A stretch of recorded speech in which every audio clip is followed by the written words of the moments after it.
સોમનાથમાં 1 મહિનાના વિરામ બાદ મેઘરાજાની એન્ટ્રી થઈ છે। ભારે ગરમીના ઉકળાટ વચ્ચે ગીરના કેટલાક વિસ્તારોમાં વાતાવરણમાં પલટો આવ્યો છે। વેરાવળ, પ્રાચી સહિત આસપાસના વિસ્તારોમાં વરસાદ વરસ્યો છે। હવે ગુજરાતમાં વચ્ચે વરસાદનું જોર 18 ઓગસ્ટ સુધી પડશે ધોધમાર।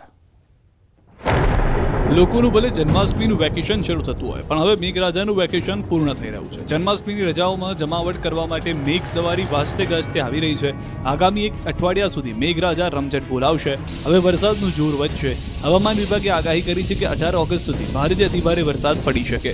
અપર એર સાયક્લોનિક સર્ક્યુલેશન સક્રિય થયું હોવાથી ધોધમાર વરસાદ પડશે। 16 થી 18 ઓગસ્ટના ભારે વરસાદની આગાહી છે। નવસારી, વલસાડ, દમણ, ભરૂચ, सूरत, नर्मदा, डांग, अमरेली और भावनगर पंथक में छप्पर फाड़ के बरसात खाबकशे। 12 से लेकर 18 अगस्त तक इसमें हल्का से मध्यम बरसात होने का संभावना है गुजरात राज्यों में और यूनियन टेरिटरी दीव, दमन, दादरा नगर हवेली में। और जो हेवी रेनफॉल का वार्निंग हम लोग दे रहे हैं day 5, day 6 and day 7 Gujarat region के लिए, मतलब 16, 17, 18 अगस्त के लिए। 14મી થી આખા ગુજરાતને ધમરોળશે મેઘરાજા। પૂર આવે એવો વરસાદ ખાબકશે। અનરાધાર વરસાદ માટે થઈ જજો તૈયાર। જન્માષ્ટમીના મેળાના રંગમાં ભંગ પાડશે મેઘો। નવરાત્રીમાં પણ વરસાદ ગરબે ઘૂમવા આવશે।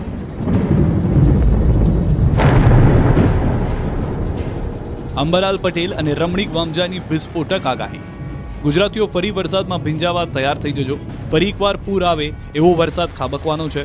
ફરી મેઘરાજા મૂડમાં આવવાની તૈયારી કરી રહ્યા છે। એવો વરસાદ વરસશે કે જન્માષ્ટમીની રજાઓ પાણી પાણી થઈ જશે।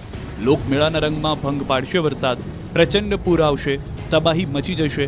હવામાન નિષ્ણાંત અંબાલાલ પટેલે આગાહી કરી છે કે 14 ઓગસ્ટથી વરસાદ તોફાની બેટિંગ કરશે। ભારેથી અત્યંત ભારે વરસાદ ખાબકશે। ખાસ કરીને સૌરાષ્ટ્ર અને દક્ષિણ ગુજરાતમાં ફરી એકવાર પૂર આવે એવો વરસાદ પડશે। વરસાદ સાતમ આઠમની રજાની મજા બગાડી નાખશે। સૌરાષ્ટ્રના લોકમેળાના રંગમાં ભંગ પાડી શકે છે, કેમ કે રાજકોટથી લઈને દ્વારકા, પોરબંદરથી લઈને અમરેલી સુધી ભારે વરસાદ થઈ શકે। અમદાવાદ, ગાંધીનગરમાં પણ મુશળધાર વરસાદની સંભાવના છે। કચ્છ, મહેસાણા પણ કોરા નહીં રહે। તો આગાહીકાર રમણીક વામજાએ આગાહી કરી છે કે 17 ઓગસ્ટ સુધીમાં ગાજવીજ સાથે 2 થી 7 ઇંચ વરસાદ પડશે। આગામી સમયમાં સૌરાષ્ટ્રમાં અતિવૃષ્ટિ થવાની સંભાવના છે, તો નોરતામાં પણ મેઘો રાસ રમવા આવશે। ચોમાસું લાંબુ ચાલશે તેવી આગાહી કરી છે। તારીખ 14-15માં પૂર્વ ગુજરાતના ભાગો, ત્યારબાદ લગભગ મધ્ય ગુજરાત, ઉત્તર ગુજરાતના ભાગો અને ઉત્તર લગભગ સાબરકાંઠાના ભાગો અને કચ્છના ભાગો તેમજ સૌરાષ્ટ્રના ભાગોમાં વરસાદ થવાની શક્યતા રહેશે। જેમાં દક્ષિણ ગુજરાતના ભાગોમાં ભારેથી અતિભારે વરસાદ થવાની શક્યતા રહેશે અને સૌરાષ્ટ્રના ઘણા ભાગોમાં પૂરની સ્થિતિ રહી શકે છે। ગુજરાતના કેટલાક ભાગોમાં પણ પૂરની સ્થિતિ રહી શકે છે। મહેસાણા, કચ્છ અને લગભગ ગુજરાતના ઘણા ભાગો, અમદાવાદ, ગાંધીનગરમાં પણ મુશળધાર વરસાદ થવાની શક્યતા રહેશે। તારીખ 12/8 થી 17/8ની અંદર 2 થી 7 ઇંચ વરસાદ થશે।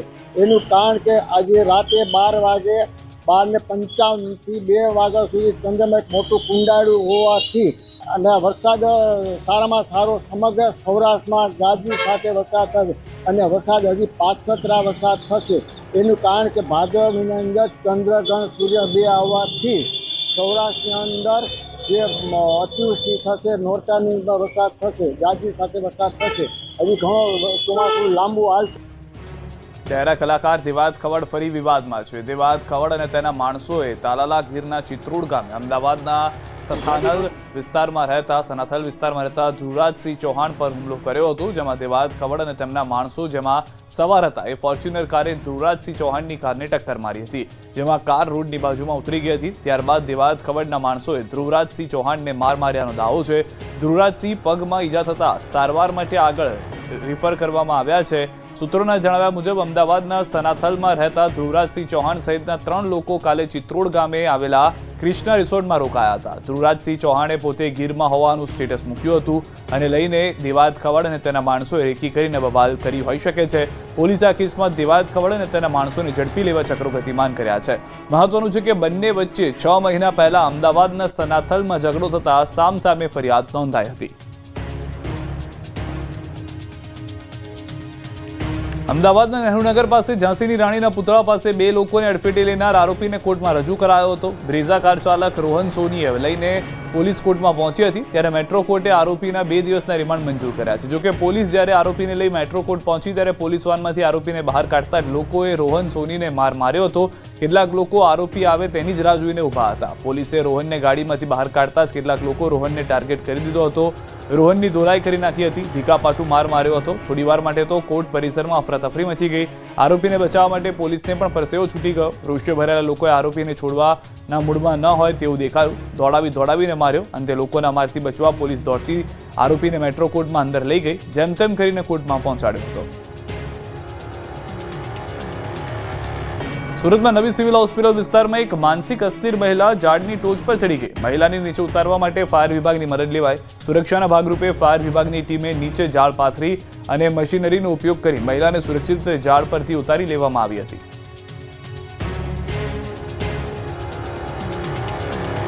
ચાર જિલ્લાના રોડ બન્યા રક્તરંજિત. જુઓ રૂવાડા ઉભા થઈ જાય તેવા અકસ્માતના દ્રશ્યો. સાબરકાંઠાના હિંમતનગરમાં ટ્રિપલ અકસ્માત સર્જાયો. ઓવરબ્રિજ નજીક ટ્રિપલ અકસ્માત સર્જાતા રોડ પર ટ્રાફિક જામ થયો. 2 ટ્રકે ખાનગી બસને અડફેટી લીધી. બસ પલટી ખાઈ અન્ય ટ્રક સાથે અથડાઈ હતી. ડુંગરપુરથી અમદાવાદ જતી બસને અડફેટી લેતા 10 થી વધુ લોકોની ઈજા પહોંચી. 2 ટ્રકોની અડફેટે આવેલી ટ્રક હાઈવે પર દોડવા લાગી હતી. આ તરફ પ્રાંતિજના રેલવે સ્ટેશન રોડ બેફામ વાહન ચાલકે આતંક મચાવ્યો. નાલંદા સ્કૂલ પાસે કાર ચાલકે 2 મોપેડ પિકઅપ જીપને અડફેટી લીધા. કાર ચાલકે દારૂના નશામાં અકસ્માત સર્જતા લોકોમાં રોષ ફાટી નીકળ્યો. કારની અંદર પણ દેશી દારૂની પોટલીઓ સ્થાનિકોને મળી આવી. પોલીસે ઘટના સ્થળે પહોંચી કાર ચાલકને પોલીસ સ્ટેશન લઈ જવામાં આવ્યો હતો. આ બાજુ થરાદના રાણેશ્રી વિસ્તારમાં દારૂ ભરેલી ગાડી પલટી ગઈ હતી. પોલીસે દારૂ ભરેલ ગાડીનો પીછો કરતા થરાદના રાણેશ્રી પાસે ફિલ્મી દ્રશ્યો સર્જાયા. ઇકો કાર વચ્ચે આવી જતા દારૂ ભરેલી ઇનોવા કાર પલટી ગઈ. બાદમાં એકની ધરપકડ કરી. આ તરફ ભાવનગર સોમનાથ હાઈવે પર ટ્રિપલ અકસ્માત થયો. રાજુલા નજીક મીરા દતાર પાસે રોંગ સાઈડથી બાઇક ચાવતા અકસ્માત સર્જાયો. 2 કાર અને બાઇકની વચ્ચે ટક્કર થઈ. મોટરસાઇકલ સવારને બચાવવા જતા અકસ્માત. ગાઝા પર ખેડૂતો 18 ઓગસ્ટે પશુઓ સાથે કરશે વિરોધ પ્રદર્શન. બનાસકાંઠાના ખીમાણા ટોલ ટેક્સમાંથી મુક્તિ માટે ખેડૂતો આંદોલન કરવા તૈયાર છે. 20 કિલોમીટર સુધીના ગ્રામ્ય લોકો માટે ટોલ માફીની માંગ પ્રબળ બની છે. ત્યારે બનાસકાંઠાના પાલનપુર ખાતે ખેમાણ ટોલ પ્લાઝા પર સ્થાનિક ખેડૂતો અને રહીશોમાં ભારે રોષ જોવા મળી રહ્યો છે. ટોલ પ્લાઝા મેનેજમેન્ટે સ્થાનિક ખેડૂતો માટે ટોલ ટેક્સ ફરજિયાત કર્યો છે. આ નિર્ણયના વિરોધમાં ખેડૂતોએ આંદોલનની જાહેરાત કરી છે. સ્થાનિક ખેડૂતોને ટોલમાંથી મુક્તિ ન મળે તો તેઓ પશુઓ સાથે રાષ્ટ્રીય ધોરીમાર્ગ પર ઉતરવાની ચીમકી ઉચ્ચારી ચૂક્યા છે. આગામી 18 ઓગસ્ટના રોજ હજારો ખેડૂતો એકત્રિત થઈને વિરોધ પ્રદર્શન કરશે. ખેડૂતોએ જણાવ્યું છે કે જ્યાં સુધી સ્થાનિકો માટે ટોલ ટેક્સમાંથી મુક્તિ નહીં મળે ત્યાં સુધી તેમનું આંદોલન ચાલુ રહેશે. ત્યારે પ્રોજેક્ટ મેનેજર શૈલેન્દ્રસિંહ રાજપૂતે સ્પષ્ટ કર્યું કે ટોલ પ્લાઝાથી 5 કિલોમીટરમાં આવેલા ગામના લોકોને માસિક પાસ લેવો ફરજિયાત છે. માસિક ₹350નો પાસ મેનેજમેન્ટને કહી ₹100 કરવામાં આવ્યો, પરંતુ ટોલ માફીની કોઈ જોગવાઈ નથી, જેને લઈને હવે ખેડૂતો લડી લેવાના મૂડમાં છે. ખાતરના ભાવ વધારાનો મેઘરજના ખેડૂતોએ કર્યો વિરોધ. મેઘરજ તાલુકા કિસાન સંઘ દ્વારા રાસાયણિક ખાતર પર સરકાર દ્વારા કરાયેલ ભાવ વધારાનો વિરોધ કરવામાં આવ્યો. મેઘરજ મામલતદારને આવેદનપત્ર આપ્યું હતું અને ખેડૂતોએ માંગ કરી છે કે ચાલુ ચોમાસે કમોસમી અને ખેતી સમયે વરસેલ વરસાદને કારણે સમયસર ખેતી થઈ શકી નથી, જેથી મહેનત ખર્ચ માથે પડે એમ છે. એમાં પણ આ ખાતરનો કમરતોડ ભાવ વધારો ખેડૂતોને પરવડે એમ નથી, તેથી ખાતર પરનો ભાવ વધારો તાત્કાલિક પરત કરવા માંગ કરી છે. મત ચોરીના મુદ્દે દિલ્હીથી અમદાવાદ સુધી વિરોધ. એનએસયુઆઈના કાર્યકરોની ટીંગાટોળી કરી અટકાયત. વોટ ચોરી મુદ્દે દેશભરમાં કોંગ્રેસ દ્વારા વિરોધ કરવામાં આવી રહ્યો છે. દિલ્હીમાં રાહુલ ગાંધી સહિતના નેતાઓની પોલીસે અટકાયત કરી હતી. જે બાદ અમદાવાદમાં ગુજરાત યુનિવર્સિટી પાસે એનએસયુઆઈના કાર્યકરોએ બેનર સાથે વિરોધ કર્યો. મોટી સંખ્યામાં એનએસયુઆઈના કાર્યકરો સૂત્રોચ્ચાર અને હાથમાં બેનર સાથે ગુજરાત યુનિવર્સિટીના ગેટની બહાર પહોંચ્યા. વિરોધ દરમિયાન એનએસયુઆઈના કાર્યકરો હાથમાં બેનર સાથે રસ્તા રોકવા લાગ્યા હતા. આ દરમિયાન પોલીસે કેટલાક કાર્યકરોની અટકાયત શરૂ કરી, ત્યારે કાર્યકરો રસ્તા રોકીને રોડ પર બેસી ગયા, જેથી તમામ કાર્યકરોની ટીંગાટોળી કરીને અટકાયત કરી. જે બાદ ગુજરાત યુનિવર્સિટી બહાર પોલીસ બંદોબસ્ત ગોઠવી દેવામાં આવ્યો હતો. મોડાસામાં જાહેર રોડ પર વાહન ચાલકો બાખડ્યા. જાહેર રોડ પર 2 વાહન ચાલકો ઝઘડ્યા. મોડાસામાં અને પછી રોડ પર ટ્રાફિક જામ થયો. કોઈ બાબતે 2 વાહન ચાલકો સામસામે આવી ગયા હતા. ડીપ વિસ્તારના જેસિંગ બાપા સર્કલ પાસે કોઈ કારણોસર લાકડીઓ લઈને તૂટી પડ્યા. રોડ પર બંને એકબીજાને મારવા લાગ્યા. લાકડીએ માર મારતા રોડ બાનમાં લીધો. ટ્રાફિક જામ થઈ ગયો, જેથી લોકો ડરી ગયા. લગભગ 10 મિનિટ સુધી બંનેના ડ્રામા ચાલ્યો. થોડીવાર બાદ બંને માન્યા અને સાઈડમાં જતા ટ્રાફિક રાબેતા મુજબ થયો. દ્વારકાના જામરાવલમાં ભાજપમાં ભંગાણ. કાર્યકર્તાઓએ કમળ છોડી હાથ પકડ્યો. દ્વારકાના જામરાવલમાં ભાજપમાં મોટું ભંગાણ થયું. સ્થાનિક ભાજપના કાર્યકર્તાઓએ કમળનો સાથ છોડીને પંજાનો હાથ પકડ્યો છે. જામરાવલમાં ગામની સમસ્યાને લઈને રાવલ બોલે કાર્યક્રમનું આયોજન કરાયું હતું, જેમાં 3 વખત ચૂંટાયેલા નેતા વાલા દુદા પરમાર, આ ઉપરાંત અનુસૂચિત જાતિ મોરચાના પ્રમુખ સંજય મકવાણા સહિતના કાર્યકર્તાઓ કોંગ્રેસમાં જોડાયા હતા. આ ભંગાણ અને પક્ષ પલટાથી સ્થાનિક રાજકારણમાં ગરમાવો આવી ગયો છે. તો આ પ્રસંગે કલ્યાણપુર તાલુકાના રાવલ નગરપાલિકા વિસ્તારમાં વિવિધ પ્રકારની સમસ્યાઓને લઈને કોંગ્રેસ દ્વારા વિરોધ નોંધાવાયો હતો. રાવલ બોલે છે કાર્યક્રમ અંતર્ગત ગામની સમસ્યા દૂર કરવા માંગ કરી છે.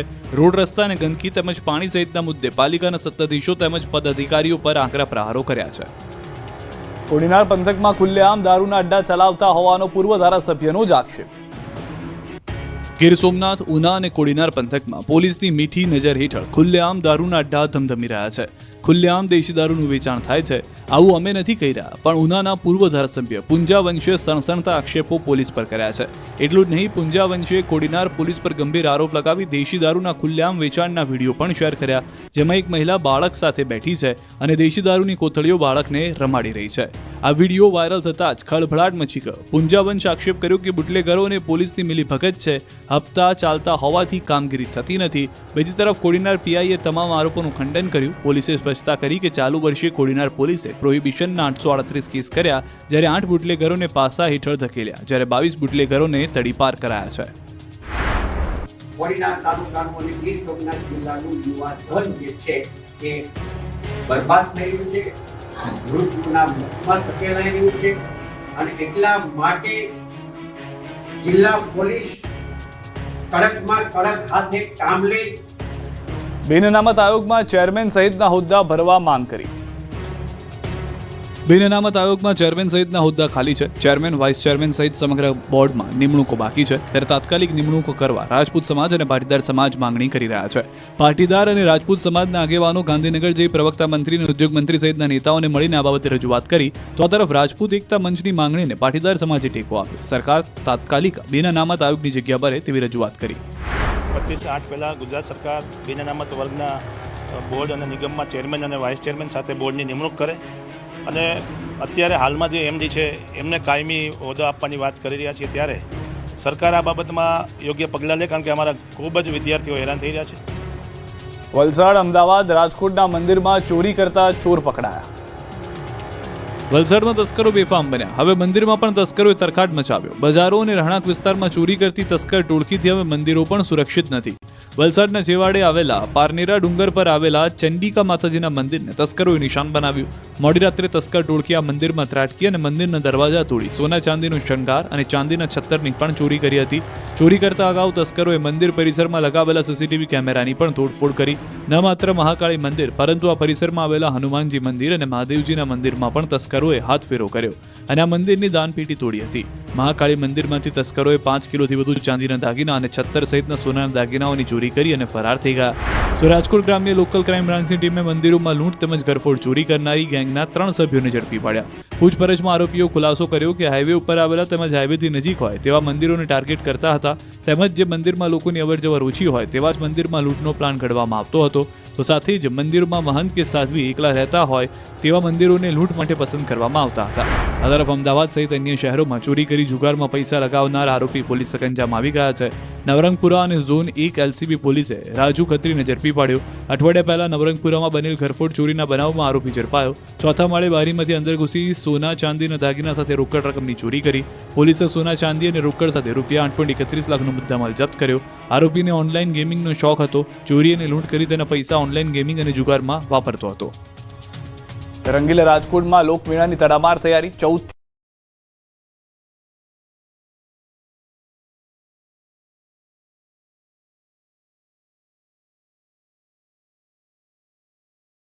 14રાજકોટના લોકો આકાશી આમથી રાઇડ્સમાં બેસવા માટે સજ્જ થઈ ગયા છે. રાજકોટના રેસકોર્સ મેદાનમાં આગામી તારીખ 14 થી 18 ઓગસ્ટ દરમિયાન જન્માષ્ટમીનો લોકમેળો યોજાવાનો છે. શૌર્યનો સિંદૂર લોકમેળાને સજ્જ કરવા માટે રાઇડ સંચાલકો રાત દિવસ કામ કરી રહ્યા છે. મેળાની તૈયારીઓ અંતિમ તબક્કામાં છે. બોટ, ટોરાટોરા, બ્રેક ડાન્સ, ચકરડી સહિતની અલગ અલગ રાઇડ્સ તૈયાર થઈ ગઈ છે. તો આ વખતે કેટલીક નવી રાઇડ્સ પણ આવી છે. અલગ અલગ રાઇડ્સના ટ્રાયલ પણ થઈ રહ્યા છે અને અલગ અલગ જગ્યાએ ટોલ્સ પણ ઊભા થઈ ગયા છે. અત્યાર સુધીમાં 34 જેટલી અવનવી મોટી રાઇડ્સ પણ તૈયાર કરી દેવામાં આવી છે. મેળામાં ટોરાટોરા, કોલંબસ, મોટા ઝૂલા, બ્રેક ડાન્સ, સલામ્બો, રેન્જર, ચેરોપ્લેન, ક્રોસ રાઇડ્સની અવનવી રાઇડ્સ આકર્ષણ જમાવશે. આ વખતે સૌરાષ્ટ્રમાંથી અંદાજે 15 લાખથી વધુની જનમેદનીનો મેળો માણવા માટે ઉમટી પડે છે તેવી શક્યતા છે. લોકોની ભીડને ધ્યાનમાં રાખીને ઇમરજન્સી માટે ડેડિકેટેડ રોડ, 5 વોચ ટાવર પરથી NDRF અને SDRF સહિતની ટીમ ખડે પગે રહેશે. ડ્રોન અને AI મારફત ક્રાઉડ કંટ્રોલ કરવામાં આવશે. જામનગરનો મેળો ચકડોળે ચડ્યો. 10 ઓગસ્ટના મેળો શરૂ થવાની કરાઈ હતી જાહેરાત. કાનૂની પ્રક્રિયાને લઈ મેળાનું આયોજન અટવાયું. સમયસર મેળો ન યોજાતા રાઇડ સંચાલકોને ભારે નુકસાન. લોકમેળામાં રાઇડ્સ પરફોર્મન્સ સર્ટી પણ નથી આવ્યા. પરફોર્મન્સની ચકાસણી બાદ પણ સર્ટી નથી આવ્યા. બીજી તરફ લોકો પણ લોકમેળો શરૂ થાય તેની રાહ જોઈ અને તહેવારોની ઉજવણીમાં જોડાવા આતુર છે. માથાભારે ખંડણી ખોરનું સરઘસ કાઢતા સુરત પોલીસ પર વરસ્યા ફૂલ. રોડ પર ફૂટ્યા ફટાકડા, વાગ્યા ઢોલ નગારા, થયો પોલીસ પર ફૂલોનો વરસાદ. હાર તોરા પહેરાવી કરાયું સ્વાગત. દ્રશ્યો સુરતના છે, જ્યાં સુરત પોલીસે ખૂંખાર અને ખંડણીખોર આરોપીને ઝડપી તેનું સરઘસ કાઢવામાં આવતા લોકો ઝૂમી ઉઠ્યા અને પોલીસ જિંદાબાદના ગગનભેદી નારા લગાવ્યા. સુરતમાં આ પ્રકારના દ્રશ્યો કદાચ લાંબા સમય બાદ જોવા મળ્યા. લોકો આરોપીઓથી એટલા ત્રાસી ગયા કે વાત ના પૂછો. સુરતના રાંદેર વિસ્તારમાં રહેતા અને કરોડપતિ ઇમ્તિયાઝ સદામ અને સાહિલ માથાભારે છાપ ધરાવે છે. આ બંને આરોપી વિરુદ્ધ લાલગેટ અને મહિદરપુરા પોલીસમાં ખંડણી સહિતના મોટા ગુના નોંધાયેલા છે. અનેક વખતની ફરિયાદ બાદ પોલીસે બંને આરોપીની સરભરા કરી નાખી અને કાઢ્યું જાહેરમાં સરઘસ. આરોપીનું સરઘસ નીકળતા લોકોએ ફટાકડા ફોડી પોલીસ જિંદાબાદના નારા લગાવ્યા. પોલીસની કામગીરીથી લોકો ખૂબ જ ખુશ થયા. અધિકારીને ફૂલહાર પહેરાવી લોકોએ ખાખીનું સન્માન કર્યું. રીબડાના પેટ્રોલ પંપ પર ફાયરિંગ કરનાર હાર્દિક સિંહ કેરળથી ઝડપાયો. દોરડાથી બાંધી લવાયો. જુલાઈ મહિનામાં રીબડામાં અનિરુદ્ધસિંહ જાડેજાના રીબડા પેટ્રોલિયમ પર ફાયરિંગ કરનાર શખ્સને પોલીસે ઝડપી લીધો. 4 રાજ્ય ખૂંદીને પોલીસે કુખ્યાત હાર્દિકસિંહ જાડેજાની કેરળના કોચીથી ધરપકડ કરી. આરોપી અગાઉ MP અને UP સહિતના વિસ્તારોમાં નાસ્તો ફરતો હોવાની બાતમી મળી. ત્યારબાદ હાર્દિકસિંહ મદુરાઈ ખાતે એક બારમાં બેઠો હતો, તેની ચોક્કસ બાતમી હતી. જોકે અહીં પોલીસે પહોંચે એ પહેલા જ તે નાસી છૂટ્યો અને પછી કેરળ પહોંચ્યો. કોચીની હોટલ પાસેથી પકડી લીધો. સોશિયલ મીડિયામાં વિડીયો બનાવી હવા કરતા હાર્દિકસિંહ જાડેજાને પોલીસે પકડીને બરાબરની હવા કાઢી કાયદાનું એવું ભાન કરાવ્યું કે તેને ચાલવાના પણ ફાંફા પડી ગયા. હવામાં કૂદતા હાર્દિકને જમીન પર પગ મૂકવાના પણ ફાંફા પડી ગયા. જ્યારે પોલીસ કેરળથી રાજકોટ લાવી તો આખો શરીરે દોરડા બાંધીને લાવી હતી. તેના વિરુદ્ધ સુરતના રાંદેર પોલીસ સ્ટેશનમાં નોંધાયેલા ગુનામાં નાસ્તો ફરતો હતો, જેથી તેને રાંદેર પોલીસને સોંપવામાં કાર્યવાહી હાથ ધરાઈ છે. આ પછી તેને રાજકોટ જિલ્લાના ગોંડલ તાલુકા પોલીસ સ્ટેશનમાં નોંધાયેલા કેસમાં ધરપકડ કરવામાં આવી શકે છે. મહત્વનું છે કે અનિરુદ્ધસિંહના પેટ્રોલ પંપ પર ફાયરિંગની ઘટના બાદ પોલીસને પડકાર ફેંકતો હોય એમ હાર્દિકસિંહે સોશિયલ મીડિયામાં એક વિડીયો અપલોડ કરી પોતે જ ફાયરિંગ કર્યાનું જણાવ્યું હતું. આરોપી હાર્દિકસિંહ જાડેજા વિરુદ્ધ અગાઉ ખૂનની કોશિશ, છેતરપિંડી, અપહરણ, લૂંટ સહિતના 12 ગુના નોંધાયેલા છે. થરાદમાં માતાએ 2 બાળકો સાથે કેનાલમાં જમ્પ લાવ્યું. થરાદમાં એક માતાએ 2 બાળકો સાથે કેનાલમાં જમ્પ લાવ્યું. થરાદની મુખ્ય નર્મદા કેનાલ પાસે મહાજનપુરા પુલ નજીક એક મહિલાએ તેના 2 બાળકો સાથે કેનાલમાં છલાંગ મારી દીધી. માતા કમળાબેન માજી રાણાએ પોતાના 4 અને 8 વર્ષના બાળક સાથે કેનાલમાં જમ્પ લાવ્યું. કેનાલ પાસેથી ચંપલ, મોબાઈલ અને પાકીટ મળી આવતા સ્થાનિકોએ થરાદ નગરપાલિકા ફાયર બ્રિગેડને જાણ કરી. ફાયર બ્રિગેડની ટીમે તરત જ શોધખોળ શરૂ કરી. 2 કલાકની શોધખોળ બાદ મહિલાનો મૃતદેહ મળી આવ્યો. મોડી રાત સુધી બાળકો મળ્યા ન હતા. બીજા દિવસે સવારે જમડા પુલ અને જાણદી પુલ વચ્ચેથી બંને બાળકોના મૃતદેહ મળી આવ્યા. ફાયર બ્રિગેડની ટીમે મૃતદેહને બહાર કાઢીને પરિવારજનોને સોંપ્યા. હજુ સુધી માતાએ કયા કારણે આ પગલું ભર્યું તે જાણી શકાયું નથી, પરંતુ સામૂહિક આપઘાતથી સમગ્ર પંથકમાં શોક અને અરેરાટીનું વાતાવરણ છવાઈ ગયું છે. સુરતમાં પત્નીને પાછી લાવવા સાઢુભાઈના બાળકનું અપહરણ, પોલીસે આરોપીને પકડ્યો. સુરતમાં પત્નીને રિસામણીથી પરત લાવવા એક પતિએ ગજબનો ખેલ કર્યો. સુરતના સચિન વિસ્તારમાં એક ચોંકાવનારી ઘટના સામે આવી, જેમાં પિયર ચાલી ગયેલી પોતાની પત્નીને પરત લાવવા માટે એક યુવકે પોતાના સાઢુભાઈને દબાવવા માટે તેમના 3 વર્ષના બાળકનું અપહરણ કર્યું. 10 ઓગસ્ટે અપહરણ થયેલા બાળકના પિતા રહીમ મંસૂરીની ફરિયાદ બાદ પોલીસે તપાસ શરૂ કરી. સીસીટીવી તપાસ કરતા જ બાળકનું અન્ય કોઈએ નહીં પરંતુ બાળકના માસા એટલે કે રિયાઝ મંસૂરીએ જ અપહરણ કર્યું હોવાનું ખુલ્યું. આરોપી રિયાઝ મંસૂરી ફરિયાદીનો સાઢુભાઈ છે. રિયાઝે પોતાની પિયર ગયેલી પત્નીને પરત લાવવા દબાણ બનાવવા બાળકનું અપહરણ કર્યું. પોલીસે તાત્કાલિક જુદી જુદી ટીમો બનાવી આરોપીને પકડવા માટે કાર્યવાહી હાથ ધરી. બેલીમોરા રેલવે સ્ટેશન નજીક એક કન્સ્ટ્રક્શન સાઇટ પરથી રિયાઝ મંસૂરીને ઝડપી પડાયો અને તેની પાસેથી બાળકને સહી સલામત રીતે મુક્ત કરાવ્યો. આરોપીએ કબૂલ્યું કે તેની પત્ની છેલ્લા 6 મહિનાથી ઝઘડો કરીને પિયર જતી રહી હતી અને પરત આવતી નહોતી. આ માટે સાઢુભાઈ રહીમ મંસૂરીને ઘણીવાર મધ્યસ્થી કરવા વિનંતી કરી હતી, પરંતુ રહીમ મંસૂરી તૈયાર ન હતો. આ વાતથી ગુસ્સે થઈને સાઢુભાઈ પર દબાણ લાવવાના ઈરાદે તેણે તેના બાળકનું અપહરણ કર્યું. સુરતમાં નાસ્તાને લઈને સંબંધીએ જ યુવાનની કરી હત્યા. સુરતમાં નાસ્તાના પૈસા આપવા બાબતે સંબંધોની હત્યા થઈ. લીંબાદ વિસ્તારમાં નાસ્તાના ખર્ચને લઈને થયેલી બોલાચાલી લોહિયાળ બની. આ ઘટનામાં 21 વર્ષના યુવક રવિન્દ્ર પાટીલની તેના જ નજીકના સગાએ હત્યા કરી નાખી. દાદુ પાટીલ અને સની હલવાઈ દ્વારા જાહેરમાં ચપ્પુઓથી હત્યા કરવામાં આવી, જે બાદ બંને આરોપીઓ ફરાર થયા, પરંતુ લીંબાદ પોલીસે તેમને ઝડપીને ગુનો કબૂલ કરાવ્યો. બંને આરોપી અગાઉથી ગુનાહિત પ્રવૃત્તિમાં સંડોવાયેલા હોવાનું જાણવા મળ્યું છે. બોલાચાલી એટલી ઉગ્ર બની ગઈ કે દાદુ અને સનીએ ચપ્પુ વડે હુમલો કર્યો હતો. વધતા ક્રાઇમ રેટ પર કંટ્રોલ કરવા માટે પોલીસે ડોક્યુમેન્ટરી બતાવી. ડાયમંડ સિટી સુરત હવે ક્રાઇમ સિટી બની ગયું છે, ત્યારે ગુનેગારોને સુધારવા અને હવસખોર ગુનેગારોથી લોકોને બચાવવા માટે સુરત પોલીસે એક અનોખી અને નવીન પહેલ શરૂ કરી છે, જેના દ્વારા ગુનાખોરીને અટકાવવા માટે જાગૃતિ અભિયાન ચલાવવામાં આવી રહ્યું છે. આ પહેલનો ભાગ છે એક ખાસ ડોક્યુમેન્ટરી. આ ડોક્યુમેન્ટરી સુરત પોલીસ એવા વિસ્તારોમાં બતાવી રહી છે જે સામાન્ય બાબતે ઝઘડા અને ત્યારબાદ અપરાધિક ઘટના બને છે અને એવા આરોપીઓ રહે છે. આ ડોક્યુમેન્ટરીમાં એવા કિસ્સાઓ બતાવવામાં આવ્યા છે જ્યાં લોકો ક્ષણિક ગુસ્સામાં આવીને મારામારીને હત્યા જેવી ઘટનાઓને અંજામ આપે છે અને ત્યારબાદ તેનું શું પરિણામ આવે છે. આ અનોખી મુહિમની શરૂઆત ઉધના પોલીસ સ્ટેશન વિસ્તારમાંથી કરવામાં આવી, જે મારામારી અને હત્યા જેવા ગુનાઓ માટે કુખ્યાત છે. આ વિસ્તારોમાં પોલીસ દ્વારા પ્રોજેક્ટરનો ઉપયોગ કરીને ખુલ્લામાં આ ડોક્યુમેન્ટરી બતાવવામાં આવી રહી છે, જેથી સ્થાનિક લોકો અને તેમના પરિવારો સુધી આ સંદેશો સીધો પહોંચી શકે. આ ડોક્યુમેન્ટરીમાં ખુદ સુરત પોલીસ કમિશનર અનુપમસિંહ ગેહલોત લોકોને અપીલ કરતા નજરે આવે છે. આ ડોક્યુમેન્ટરીનો એક બીજો મહત્વનો સંદેશ એ પણ છે કે ગુના કર્યા બાદ કોઈ પણ વ્યક્તિ બચી શકતો નથી. આ પહેલ ફક્ત ઉધના પૂરતી સીમિત નથી. સુરત પોલીસ આવનાર દિવસોમાં શહેરના અન્ય પોલીસ મથકોમાં પણ આ જ રીતે પ્રોજેક્ટરના માધ્યમથી ડોક્યુમેન્ટરી બતાવીને જાગૃતિ ફેલાવશે. ભરૂચમાં મહિલાઓને ન્યૂડ વિડીયો કોલ કરનાર પકડાયો. ભરૂચમાં આંગણવાડી બહેનોને ન્યૂડ વિડીયો કોલથી હેરાન કરતા શખ્સને પોલીસે પકડી પાડ્યો. પોલીસ તપાસમાં આરોપી પંજાબના હિરોજપુરનો હોવાનું સામે આવ્યું. આરોપી કુરજીતસિંહ રાયસિંહ આંગણવાડી બહેનોને વિડીયો કોલ કરી અશ્લીલ હરકત કરતો. 50થી વધુ આંગણવાડી બહેનોને બપોરે અને રાત્રે વિડીયો કોલ કરી અભદ્ર અને અશ્લીલ હરકતો કરતો. રાત્રિના સમયે નશાની હાલતમાં રેન્ડમ નંબર પર ફોન કરી સિરીઝમાં ફોન કરી અશ્લીલ હરકતો કરવાનું બહાર આવ્યું. આરોપીની અટક કરી કોર્ટમાં હાજર કરી કાયદેસરની કાર્યવાહી હાથ ધરાઈ. ભરૂચમાં 25 લાખની આવક ધરાવતા લોકો પણ રાશન કાર્ડ પર સસ્તા અનાજ ખરીદતાના નોટિસ. ભરૂચના જંબુસરમાં લાખોપતિ રાશન કાર્ડ પર મફતમાં અનાજ ખરીદતા હોવાનો પર્દાફાશ થયો છે, જેને લઈને મામલતદાર સહિતનું તંત્ર ધંધે લાગ્યું. જંબુસરની 72 સસ્તા અનાજની દુકાનમાં તપાસ કરાઈ. કેવાયસી કરાવતા ગ્રાહકોના આધાર કાર્ડ અને પાન કાર્ડ લિંક થતા જંબુસર તાલુકામાં 25,000 ઉપરાંત રેશન કાર્ડ ધારકો, જમીનદાર, ઇન્કમટેક્સ અને જીએસટી ભરનારા એમસીએ ડાયરેક્ટ હોવાની પોલ ખુલી હતી. આ લોકો વર્ષે 25 લાખથી વધુની કમાણી કરતા હોવા છતાં રાશન કાર્ડ પર મફતમાં અનાજ ખરીદતા હતા, જેમણે નોટિસ પાઠવી છે, જેને લઈને ફફડાટ ફેલાયો છે.